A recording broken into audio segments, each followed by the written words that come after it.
오늘 우리에게 주시는 하나님의 말씀은 고린도전서 1장 18절부터 25절까지 말씀인데 함께 봉독합니다. 십자가의 도가 멸망하는 자들에게는 미련한 것이요 구원을 받는 우리에게는 하나님의 능력이라. 기록된 바 내가 지혜 있는 자들의 지혜를 멸하고 총명한 자들의 총명을 폐하리라 하였으니, 지혜 있는 자가 어디 있느냐, 선비가 어디 있느냐, 이 세대에 변론가가 어디 있느냐. 하나님께서 이 세상의 지혜를 미련하게 하신 것이 아니냐. 하나님의 지혜에 있어서는 이 세상이 자기 지혜로 하나님을 알지 못하므로 하나님께서 전도에 미련한 것으로 믿는 자들을 구원하시기를 기뻐하셨도다. 유대인은 표적을 구하고 헬라인은 지혜를 찾으나 우리는 십자가에 못 박힌 그리스도를 전하니, 유대인에게는 거리끼는 것이요 이방인에게는 미련한 것이로되 오직 부르심을 받은 자들에게는 유대인이나 헬라인이나 그리스도는 하나님의 능력이요 하나님의 지혜니라. 하나님의 어리석음이 사람보다 지혜롭고 하나님의 약하심이 사람보다 강하니라. 아멘. 한국에서는 인구조사를 할 때 그런 내용이 없지만 미국에서는 인구조사를 할 때 인종이 어디냐, 뭐 또 눈 색깔이 뭐냐 이런 걸 물어봅니다. 나라별로 사람을 분류하는 경우가 있을 때는 한국 사람, 미국 사람 하면 끝이 나죠. 그러나 더 큰 규모의 덩어리로 분류를 한다고 하면 뭐 아시안이냐, 히스패닉이냐, 뭐 여러 가지 많은 것들이 있는 것입니다. 근데 성경에도 이런 구분들이 나옵니다. 유대인이냐, 이방인이냐, 또한 헬라인이냐, 야만인이냐, 뭐 이런 것들이 나옵니다. 유대인을 제외한 모든 사람을 가리켜서 이방인이라고 얘기하고, 헬라인을 제외한 모든 사람을 가리켜서 야만인이다 이렇게 표현을 하는 그런 표현들이 나오는데, 오늘 본문에는 아주 특이한 분류 방식이 등장하고 있어요. 그게 뭘까요? 18절입니다. 한번 같이 보죠.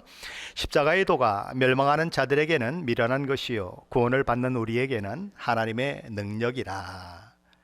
한 구분은 구원받 우리로 표현되는 사람들입니다. 또 다른 구분은 멸망하는 자들로 표현되는 그런 사람들입니다. 그렇다면 무엇을 근거로 이렇게 둘로 나누어지느냐 하는 것입니다. 십자가의 도에 의해서 둘로 나누어진다라고 18절 말씀은 이야기하고 있습니다. 십자가의 도라고 번역을 했지만 이 도라고 하는 말이 로고스라고 하는 말입니다. 그러니까 말씀으로 해석되는 말이에요. 태초에 말씀이 계시니라 이러고 요한복음 1장 1절이 시작되지 않아요? 바로 거기에 그 말씀인 것입니다. 그러니까 엄밀하게는 십자가의 말씀, 십자가의 메시지를 가리키는 것이죠. 사도 바울이 평생 선포해온 그리스도의 복음이요, 오늘 교회가 세상을 향해 선포하고 또 선포해야 할 우리 주 예수 그리스도의 십자가의 복음의 메시지, 그것이 십자가의 도인 것입니다.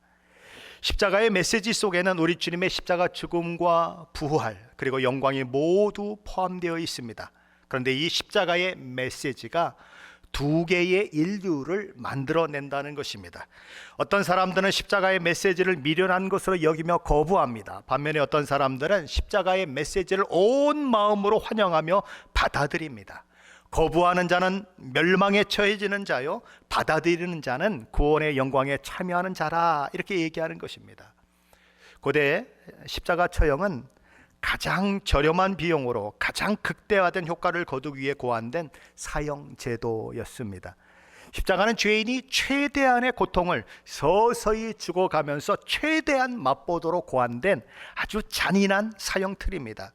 그러기에 이 십자가형은 로마의 반란을 일으킨 반란범이나 끝까지 자기 죄를 뉘우치거나 반성하지 않고 뻔뻔하고 완고하게 행동하는 범죄자나 또는 주인의 말에 복종하지 않고 늘 반항하는 노예들을 처형하는 그런 처형 틀입니다.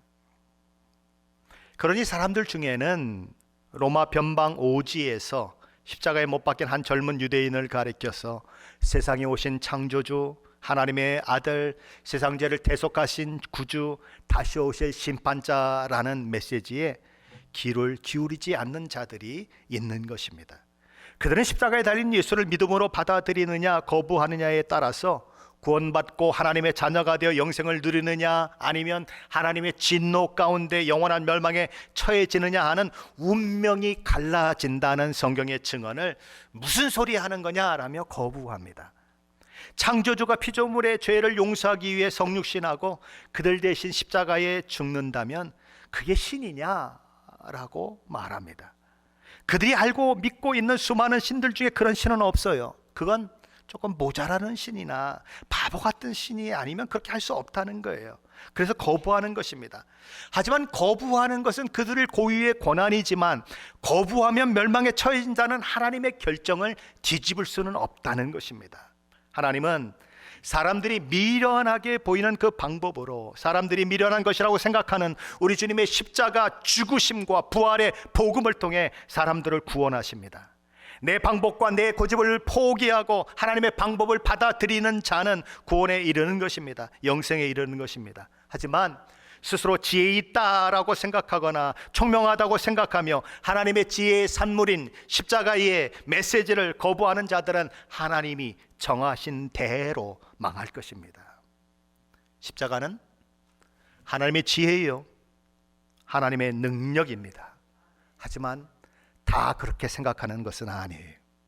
예수님의 제자였던 베드로조차도 우리 주님께서 십자가 죽음과 고난을 말씀하셨을 때에 그것을 이해하지 못했습니다. 그래서 예수님을 붙들고 막 항변하면서 주여 그리 마옵소서, 이 일이 결코 주께 미치지 아니하리이다 라고 외쳤어요.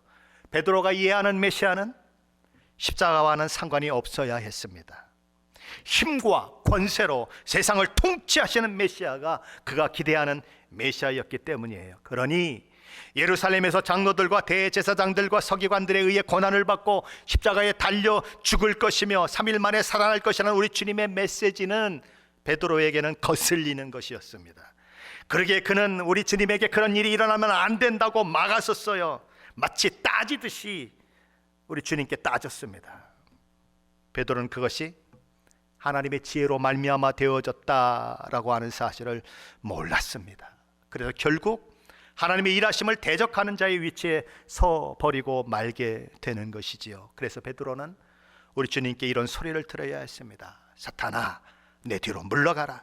너는 나를 넘어지게 하는 자로다. 내가 하나님의 일을 생각하지 아니하고 도리어 사람의 일을 생각하는도다. 겟세마네 동산에서 우리 주님은 땀방울이 핏방울이 되도록 기도하셨습니다. 군병들이 몰아쳤고 예수님을 체포하려고 했습니다. 베드로는 그래도 십자가의 그 지혜를 이해하지 못하는 상황 가운데 있었기 때문에 칼을 빼어들죠. 저항합니다. 대제사장의 종 말고의 귀를 잘라버리기까지 합니다. 십자가는 아니라는 거죠. 십자가는 아니라는 거죠. 베드로의 이런 십자가를 이해하지 못하는 행동은 또 한 번 우리 주님께 책망을 받는 원인이 되었습니다. 세상을 살아가는 사람들 중에 지혜롭다고 생각하는 자들, 총명하다고 생각하는 자들은 우리 주님의 십자가 죽음을 통해 세상을 구원하시려고 하시는 창조주 하나님의 지혜를 어리석은 것이다 라고 말합니다.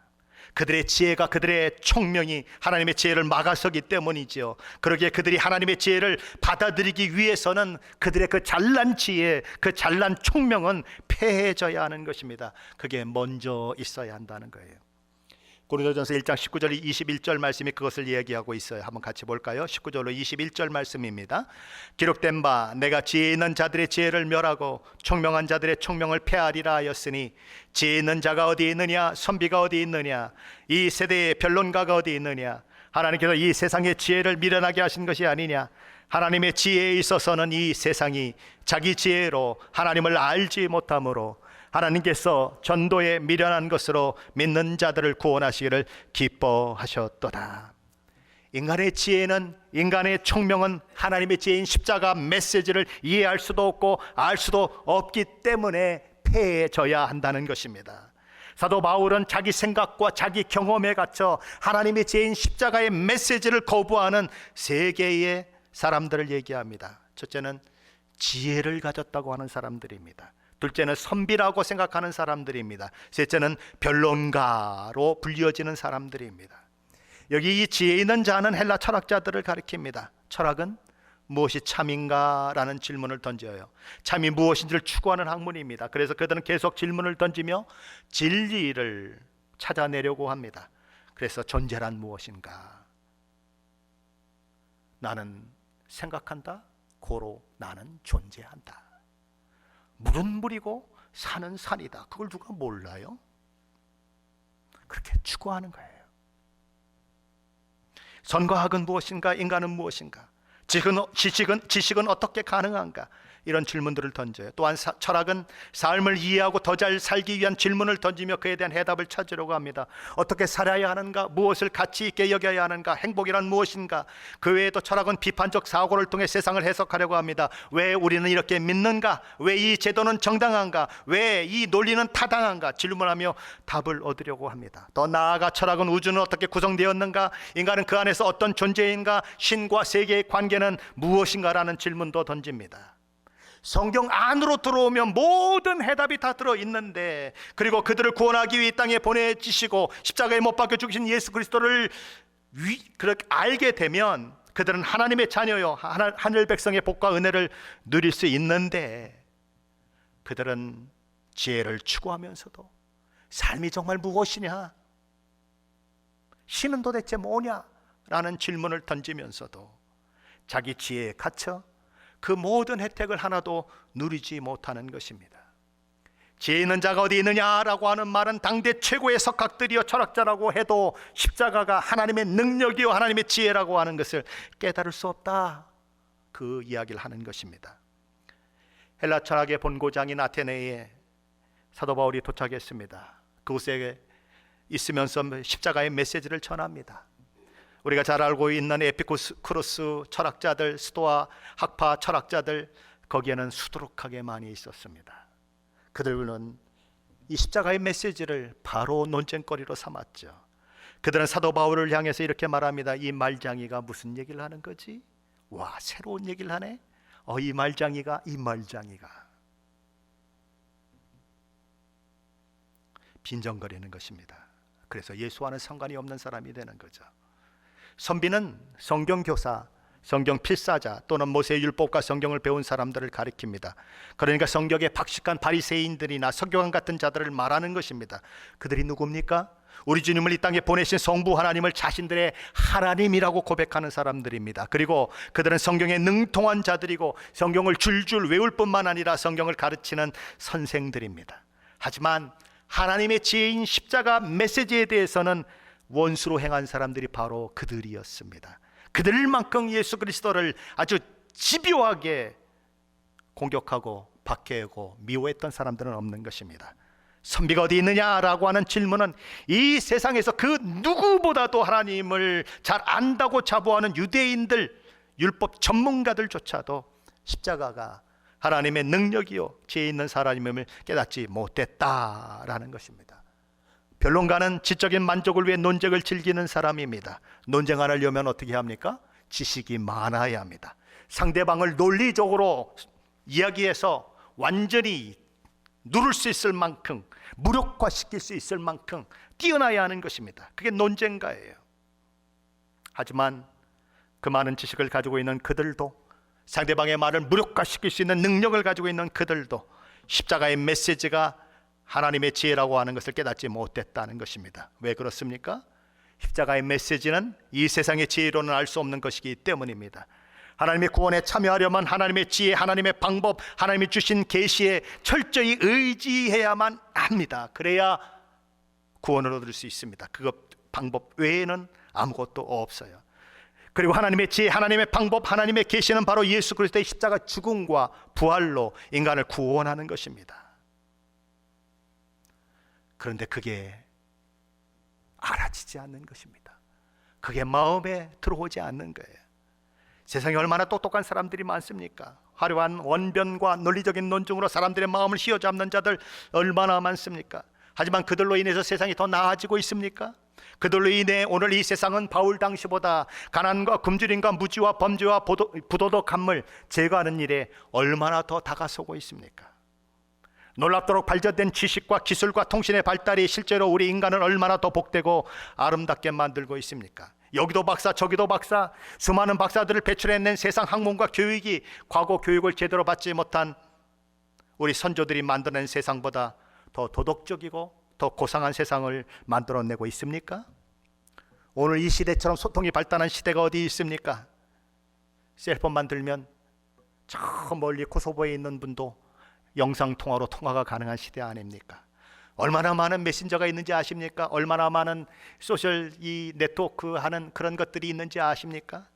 우리는 뭐 유튜브만 생각하지만 그런 것만 해도 몇 개 가지가 있는지 몰라요. 그냥 탁 하기만 하면 그냥 바로바로 소통이 되는 그런 시대를 살고 있습니다. 그렇다면 이런 소통이 발달이 나를 이웃과 더 가까워지게 만들고 있습니까? 주변 사람들과 더 서로를 이해하게 만들고 있습니까? 온갖 철학과 심리학의 발전 등이 이 시대를 과거보다 범죄의 숫자, 전쟁의 횟수를 획기적으로 줄게 만들고 있습니까? 아니라는 거죠. 아니라는 거예요. 세상 지식과 과학은 눈부시게 발전하고 있지만 인간의 문제는 해결되는 것이 아니라 더 악화되고 있으며 더 외롭고 더 살벌한 세상을 만들어내고 있어요. 미움이 늘어나고 오해가 늘어나고 갈등이 늘어나고 전쟁이 늘어나고 술 취함이 늘어나고 마약에 취한 자들이 늘어나고 범죄가 늘어나고 신경쇠약이 늘어나고 가정 문제가 더 확대되고 있다는 것이죠. 무엇을 말합니까? 고대의 인간 지혜가 실패했듯이 오늘 이 시대의 인간 지혜 역시 실패하고 있다는 그런 말이죠. 그것이 인간이 가지고 있는 현실이라는 것입니다. 그들이 죄사함 받고 새 사람이 되어 근본적으로 변하지 않는 한 인간의 모든 노력은 결국 헛수고로 끝날 뿐입니다. 더 많은 것을 발견하면 발견할수록, 더 엄청난 것을 발견하면 발견할수록 오히려 인간에게 더 해를 끼치는 일들이 일어나더라라는 거죠. 요새는 뭐 AI, 인공지능 뭐 이런 것들이 굉장히 많이 발달이 되어 있습니다. 그래서 어떤 사람의 목소리를 이제 잘 해놓고 그 사람의 모양 같은 거 이런 것들을 다 합성을 해놓으면 이제 이렇게 화상 통화를 하면 갑자기 아버지가 나타나는 겁니다. 아버지가 나타나서 애야, 내가 요새 너무 많이 힘들어. 너 돈 좀 보내야 되겠다. 근데 딱 아버지예요. 말투도 딱 아버지예요. 그래서 돈을 보내면 어떻게 됩니까? 사기당하는 거예요. 이런 시대를 우리 살고 있어요. 과학이 발달하고 모든 게 발달했는데 더 좋아지는 게 아니라 더 악해지고 이런 모습이 있다는 것입니다. 인간은 근본적으로 변하지 않는다는 거죠. 인간이 근본적으로 변화되려면 그의 죄의 문제가 해결되고 그가 예수 그리스도 안에서 새 사람이 되고 그 안에 성령 하나님이 들어가서 그를 매일매일 변화시키고 또 변화시켜서 성화를 이루어가게 만드는 일이 있어야만 인간에게는 소망이 있다는 것이지요. 그래서 우리 주님은, 우리 하나님은 그들이 미련하다고 여기는 십자가의 메시지로 그들을 죄로부터 구원해내기로 정하시는 것입니다. 그들의 죄를 사하고 그들을 의롭게 하고 그들 안에 성령 하나님을 내주하게 하심으로 그들을 새 사람 되게 하겠다고 정하시는 것입니다. 그것이 20절 하반절에서 하나님께서 전도에 미련한 것으로 믿는 자들을 구원하시기를 기뻐하셨도다라는 말의 의미입니다. 여기 전도라고 하는 말은 헬라어로 케리그마라고 합니다. 이 단어는 선포하는 행위보다는 선포하는 내용, 즉 십자가에 못 박힌 예수 그리스도에 대한 복음의 메시지를 말합니다. 십자가에 못 박힌 예수 그리스도에 대한 메시지는 세상 사람들이 미련하게 여기는 것입니다. 하지만 우리 주 예수 그리스도의 십자가 복음 이외에 그들을 구원할 수 있는 수단은 없습니다. 우리 주 예수 그리스도의 이름 이외에 구원을 얻을 만한 다른 이름을 하나님은 인류에게 허락하신 적이 없으십니다. 그러니 듣기를 거부하는 자는 망하는 것이고 듣고 받아들이는 자는 사는 것입니다. 그게 복음입니다. 그러기에 하나님께서는 사람들이 듣든지 아니 듣든지 십자가의 메시지를 선포하라는 명령을 우리에게 내리고 있는 것입니다. 그 십자가의 복음만이 죄 허물로 죽은 인간을 살려내는 유일한 수단이기 때문에 그래요.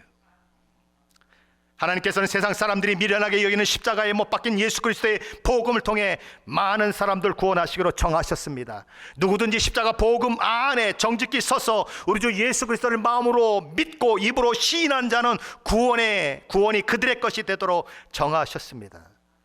내가 믿던 안 믿던 하나님의 정하심은 변함이 없습니다.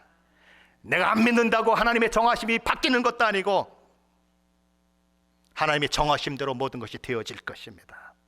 하나님 오직 믿는 자만을 구원하실 것입니다. 우리의 선택은 오직 하나뿐이에요. 십자가의 메시지를 받아들일 것이냐 아니면 거부할 것이냐, 그것밖에 없어요. 그 결과는 하나님이 정하시는 것입니다. 나에게는 그 선택밖에 없는 거죠. 십자가는 하나님의 지혜요, 천사들조차도 이 십자가를 통해 하나님이 어떻게 세상을 구해내시는지를 보기를 원했던 놀라운 하나님의 일하심입니다. 하지만 이 놀라운 십자가의 복음은 유대인에게는 꺼리끼는 것으로 취급되었고 이 이방인들에게는 미련한 것으로 취급되었다는 거죠. 유대인들은 복음을 받아들이기 전에 저 초자연적인 표적을 구했습니다. 당신이 메시아라면 그 증거를, 기적을 행함으로 보여봐라, 그렇게 얘기했어요. 오늘날 하나님이 정말 있다면 보여줘봐, 그렇게 얘기하는 사람들이 있죠. 기적을 나타내봐, 그런 사람들이 있죠. 현대인이나 과거 사람들이나 다른 게 없었다라는 거죠. 헬라인으로 대표되는 이방인들은 그렇게 지혜 그러며 참 지혜를 찾아 나섰지만 하나님을 거부하고 여전히 지혜를 찾아 헤매고 있는 것이 문제입니다. 참 지혜인 십자가의 복음이 그들에게 선포됐지만 여전히 지혜를 찾고 헤매고 있는 거죠. 그것이 22절이 또 23절이 하는 말씀이에요. 한번 같이 읽어볼까요? 22절 23절입니다.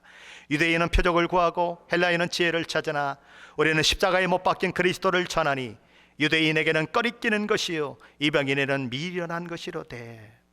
유대인들은 표적이 메시아의 오심을 동반할 것이다 라고 기대했습니다. 예수님은 사역하는 동안 얼마나 많은 표적들과 기적들을 행했습니까? 죽은 자가 살아납니다. 맹인이 눈을 뜨고 앉은 뱅이가 일어나고 귀신이 쫓겨나고 중풍병자가 고침받고 벙어리가 말을 하고 저는 자가 온전하게 되고 손 씻는 물을 담고 있는 항아리가 포도주로 바뀌어서 최고급 포도주가 결혼식장에 공급이 되고 바다의 거센 바람과 그리고 파도가 잔잔케 되고 이루 헤아릴 수 없을 만큼 많은 기적을, 많은 표적을 우리 주님은 행하셨습니다. 하지만 그럼에도 불구하고 유대인들은 계속 표적을 보여달라고, 기적을 보여달라고 얘기하는 것입니다. 한 번은 우리 주님이 맹인거지를 치료하셨죠. 그를 보게 하셨습니다. 치유받은 당사자도 자기를 고친 분이 예수님이라고 얘기합니다. 그를 본 사람들도 이가 그 사람이고 예수가 그를 고쳤다고 얘기합니다. 심지어 부모들도 나와가지고 이가 원래 어릴 때부터 장님이었던 아이이고 그가 지금 눈을 뜬 것 사실입니다라고 얘기합니다. 그런데도 유대인들은 믿으려고 하지 않는 것입니다. 왜냐하면 예수를 믿을 마음이 없기 때문에 그런 거죠. 그래서 또 예수님 앞에 나아가서 표적 보여달라고 얘기하는 거예요. 기적 보여달라고 얘기하는 거예요. 그러니 우리 주님이 말씀하시는 거죠. 요나의 표적 외에는 보여줄 것이 없다. 요나가 물고기 뱃속에 3일 동안 있었던 것처럼 예수 그리스도도 무덤 속에 3일 동안 있게 될 것입니다. 요나가 3일 동안 물고기 뱃속에 있었다 토해내어지고 니느웨 성에 가서 그렇게 회개의 메시지를 전할 때 그들이 회개하고 그렇게 돌이켰던 것처럼 예수님도 3일 동안 무덤 가운데 있다가 부활하셨어요. 제자들에게 나타나 40여일 동안 부활하신 그의 몸을 보이시며 지금까지 전했던 복음들을 설명하실 것입니다. 그러나 유대인들은 그럼에도 불구하고 예수를 믿기를 거부하는 것입니다. 왜냐하면 십자가는 그들에게 거리끼는 것이었기 때문이죠. 성경은 나무에 달린 자마다 하나님의 저주를 받은 자다라고 이야기합니다. 그러므로 그들에게 십자가에 달리는 것은 곧 하나님의 저주 아래 있는 것을 의미합니다. 그들은 메시아가 오시면 지상 권력을 갖고 화려하게 등장할 것이라고, 위대한 유대인 중심의 나라, 강력한 나라를 만들 것이라고 생각했습니다. 십자가에 죽은 메시아, 저주의 십자가에 죽은 메시아는 그들이 기대하는 메시아가 아니에요. 시편 22편에서 그렇게 세세하게 메시아의 죽음이 묘사되고 있는데, 이사야서 53장에서 그렇게 정확하게 메시아의 죽음과 그분이 하실 일들이 기록되어 있는데, 그런 모든 성경의 가르침이 그들의 가슴에는 들어오지 않는 것입니다. 성경의 이야기가 자신들의 생각과 맞으면 내 거지, 안 맞으면 아니지, 이건 아니지, 회피해버리는 것이죠. 오늘 이 시대에도 그런 사람들이 교회 안에도 넘쳐나고 있어요. 내 마음에 맞으면, 내 생각에 맞으면 오케이, 안 맞으면 아니지, 그건 아니지, 그런 사람들이 많아요. 반면에 헬라인으로 대표되는 이방인들은 어땠습니까? 그들은 십자가를 미련한 것으로 여겼습니다. 그들은 신이 자신이 창조한 피조물을 위해 신의 자리에서 내려와 피조물과 같은 인간이 되었다는 사실이 말이 되느냐고 고개를 설레설레 저읍니다. 처녀에게 태어나고 그의 죽음이 온 인류를 위한 죽음이고 거기다 더해서 3일 만에 살아나고 승천하셔서 다시 하나님의 자리에 돌아가고, 야, 지금 동화 쓰냐? 라고 얘기합니다.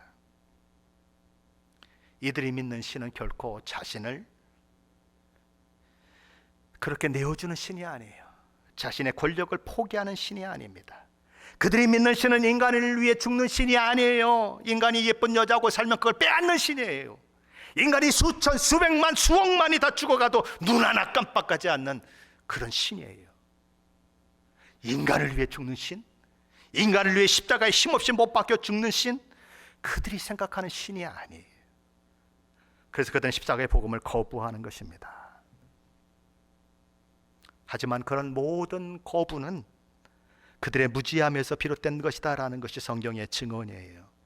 그것은 인류를 구원하시기 위한 하나님의 다함이 없는 지혜로 말미암아 되어진 일인데, 그 방법만이 공의로우신 하나님을, 그리고 사랑의 하나님을 모순 없이 완벽하게 조화시키는 유일한 방법인데, 그래서 십자가를 가리켜서 하나님의 능력이다, 하나님의 지혜라고 얘기하는데, 유대인은 십자가에 달려 죽은 것은 하나님의 저주를 받은 것이라고 거부하고, 이방인들은 신이 어떻게 죽느냐고, 그런 신은 나는 안 믿겠다고, 어리석은 그런 신은 안 믿겠다고 거부하고, 그런 일들이 일어나고 있다라는 거죠.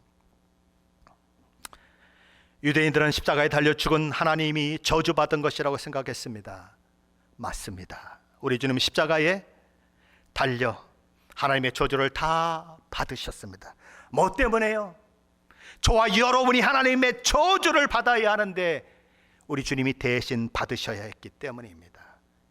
이방인들은 무슨 신이 바보처럼 십자가에 죽느냐고 이야기합니다. 그런 무능한 신이 어떻게 사람을 구원하느냐고 말합니다. 맞습니다. 우리 주님은 바보처럼 십자가에 죽으셨고 무능한 신처럼 십자가에 죽으셨습니다. 하지만 그 바보 같은 죽음이 누구 때문입니까? 우리 때문이에요.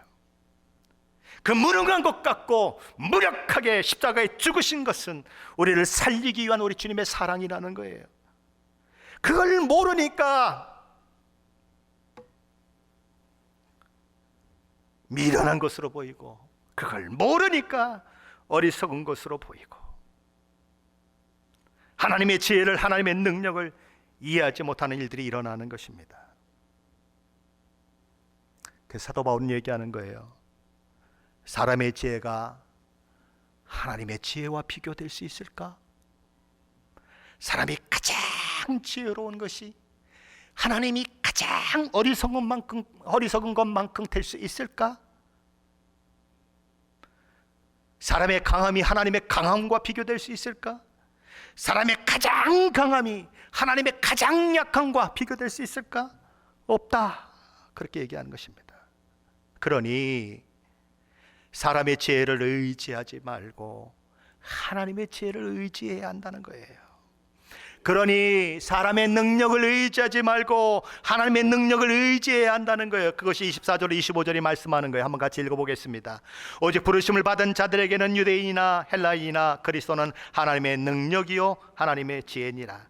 하나님의 어리석음이 사람보다 지혜롭고 하나님의 약하심이 사람보다 강하니라. 사랑하는 성도 여러분, 주님 앞에 설 시간이 얼마 남지 않았습니다. 주님의 심판대 앞에 서서 영원한 하나님 나라에서 영원히 살 것인가, 아니면 영원한 지옥에서 영원히 고통 가운데 살 것인가 결정될 것입니다. 믿는 자는 영생에, 믿지 않는 자는 영벌에 처해질 것입니다. 하나님이 계획하신 십자가의 복음은 하나님의 지혜예요. 천사들까지도 그 십자가의 복음이 무엇을 만들어내는지 보기를 원했던 창조주의 하나님의 지혜로 되어진 것입니다. 그가 누구이든 이 하나님의 지혜인 십자가의 메시지를 마음에 받아들이는 자는 구원에 이를 것입니다. 하나님의 지혜인 십자가의 메시지, 하나님의 능력인 십자가의 메시지가 그를 살리고 그를 하나님의 자녀가 되게 하고 영원한 하나님 나라의 영생을 누리는 그런 복을 허락할 것입니다. 하지만 마치 하나님보다 내가 지혜로운 사람인 양 착각하고, 하나님보다 내가 능력 있는 양 착각하고, 안 돼, 안 믿어져, 그게 말이 돼, 내 경험과 내 지혜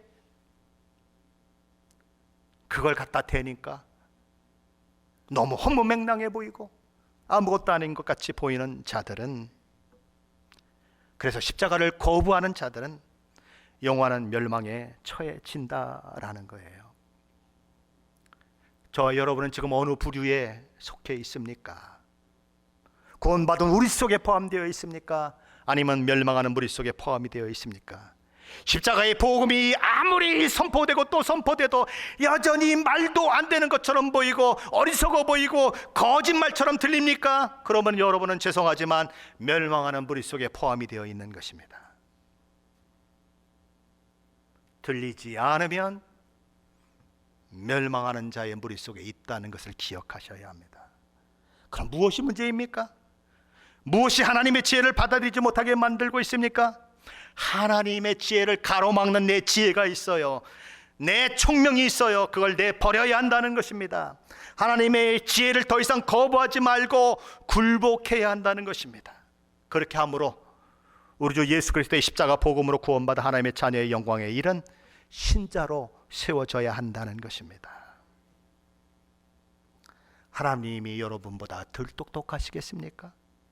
하나님의 지혜가 여러분보다 덜 지혜로우시겠습니까?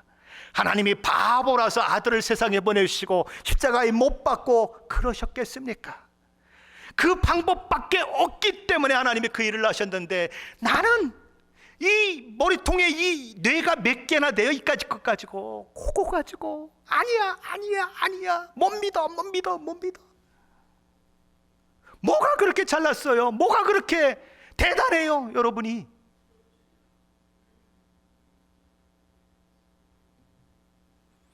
여러분은 모세오경을 토시 하나 안 틀리고 외울 수 있습니까? 창세기, 출애굽기, 레위기, 민수기, 신명기 말씀을 처음부터 끝까지 줄줄줄줄줄 외울 수 있습니까? 아니, 그 정도 능력도 안 되면서 뭘 하나님의 지혜가 뭐 어쩌고 저쩌고 그럽니까? 여러분은 철학자들처럼 다른 사람의 모든 막 말들을 막 논리적으로 막 굴복시킬 만한 그런 아주 탁월한 지혜와 능력을 가지고 있습니까? 수많은 철학자들을 그냥 철학책들을 다 읽고 세상이 뭐 어쩌고 저쩌고 다 얘기하고 막 TV에 나가서 막 다른 사람 앞에 막 철학을 가르칠 만큼 그만한 철학자의 능력을 가지고 있습니까? 그것도 안 되면서 왜 십자가를 어리석다고 얘기하세요? 지혜자도 선비도 변론가도 하나님 앞에 설 수 없거늘 내 이 작은 머리를 가지고 내 이 작은 그 경험을 가지고 하나님의 지혜의 산물인 십자가의 메시지를 거부한다면 멸망밖에 없다는 거예요. 여러분은 다시 한번 묻습니다. 어디에 속해 있습니까? 구원받은 우리 속에 속해 있습니까? 멸망하는 자에 속해 있습니까?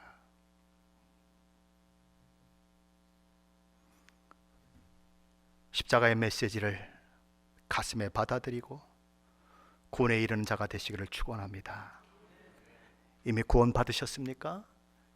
나를 위해 십자가에 못 박혀 달리신 우리 주 예수 그리스도의 사랑의 너비와 길이와 높이와 깊이를 더 많이 경험하시기를 바랍니다.